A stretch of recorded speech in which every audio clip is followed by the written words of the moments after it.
আসসালামু আলাইকুম, আপনাদের সবাইকে স্বাগত জানাচ্ছি অ্যাডভোকেট ইশতিয়াক আহমেদ। আজকে যে বিষয়টি নিয়ে আলোচনা করছি তা গুরুত্বপূর্ণ।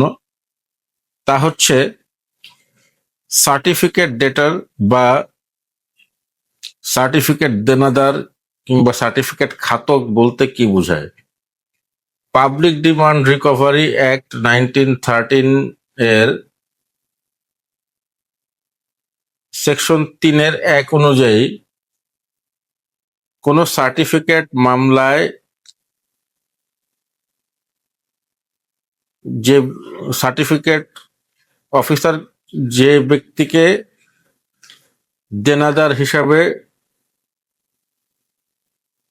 চিহ্নিত করেন তাকে সার্টিফিকেট ডেটার বা সার্টিফিকেট খাতক বলা হয়, এবং সার্টিফিকেট অফিসার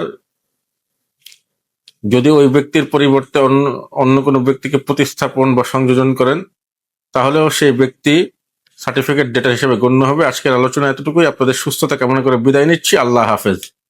আসসালামু আলাইকুম, আপনাদের সবাইকে স্বাগত জানাচ্ছি অ্যাডভোকেট ইশতিয়াক আহমেদ। আজকে যে বিষয়টি নিয়ে আলোচনা করছি তা গুরুত্বপূর্ণ।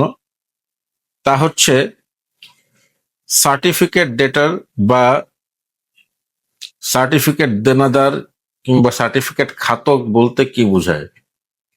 পাবলিক ডিমান্ড রিকভারি অ্যাক্ট 1913 এর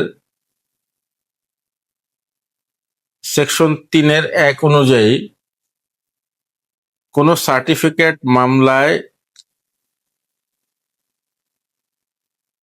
যে সার্টিফিকেট অফিসার যে ব্যক্তিকে দেনাদার হিসাবে